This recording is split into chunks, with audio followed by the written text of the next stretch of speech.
Wacana melibatkan TNI dalam pemberantasan terorisme menimbulkan pro dan kontra. Seberapa penting keterlibatan TNI ini dan apa dampaknya jika tentara ikut memerangi terorisme?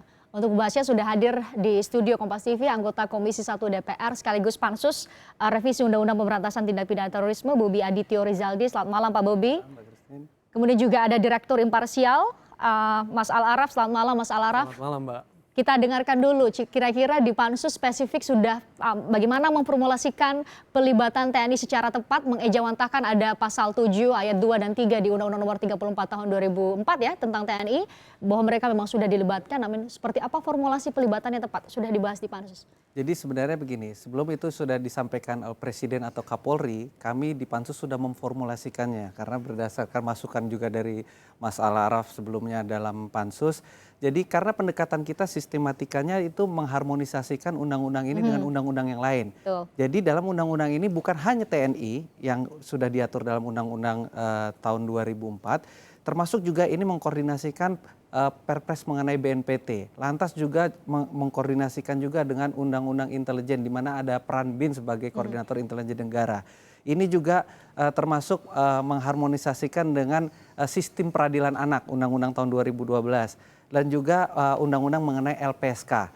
Jadi keterlibatan TNI seperti yang disampaikan oleh Pak Tito, misalkan di mobile venue seperti kapal terbang, kapal laut, platform, itu kami sudah masukkan dalam DIM dari fraksi kami. Jadi yang disampaikan oleh Presiden dan Kapolri itu sebenarnya sudah kita formulasikan di dalam Pansus. Hanya yang berbeda-beda dari setiap fraksi adalah bagaimana mengkoordinasikannya. Apakah untuk mengkoordinasikan TNI ini ada perlu kelembagaan baru misalkan BNPT, ataukah ini bisa langsung tanpa perbantuan. Tetapi kalau langsung tanpa mekanisme perbantuan kan berarti undang-undang TNI-nya harus dirubah. Atau kalau dari fraksi partai kami mencoba mencari jalan tengahnya, yaitu di venue-venue yang seperti disampaikan oleh Bapak Kapolri tadi. Misalkan di daerah non-juridiksi, seperti misalkan ada Abu Sayyaf diambil, itu udah nggak langsung perlu lagi. Jadi kita membatasi kriteria-kriterianya. Nah ini yang akan kami sampaikan kepada pemerintah. Jadi pemerintah atas instruksi Bapak Presiden, apakah formulasi keterlibatan TNI di dalam undang-undang ini pemerintah mempunyai formulasinya, apakah dari partai kami yang sudah dimasukkan di dalam DIM itu mau dipakai? Bisa diterima atau tidak? Mas Al Araf, Anda punya masukan soal bagaimana kemudian formulasi yang tepat, tidak hanya kemudian pelibatan saja karena begitu mumpuni TNI kita akui itu, tapi secara tepat, tanpa kemudian melanggar HAM dan hukum tentunya. Dalam situasi eskalasi ancaman terorisme yang meningkat dan mengancam kedaulatan dan keutuhan teritorial negara, pada level itu tentara perlu dilibatkan untuk mengatasi terorisme.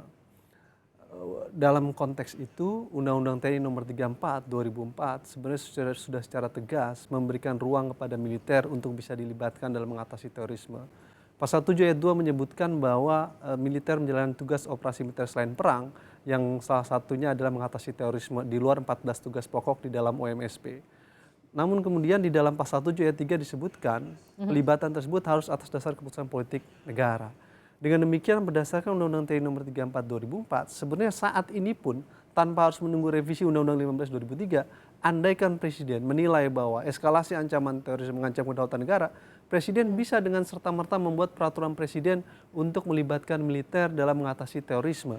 Itu artinya dengan mudahnya Presiden bisa membuat peraturan Presiden karena nggak harus izin DPR terlebih dahulu, meski perlu mendapatkan pertimbangan DPR. Tetapi kan kemudian dengan dasar seperti itu sebenarnya Indonesia tidak memiliki kekosongan hukum untuk mengatur pelibatan militer dalam mengatasi terorisme.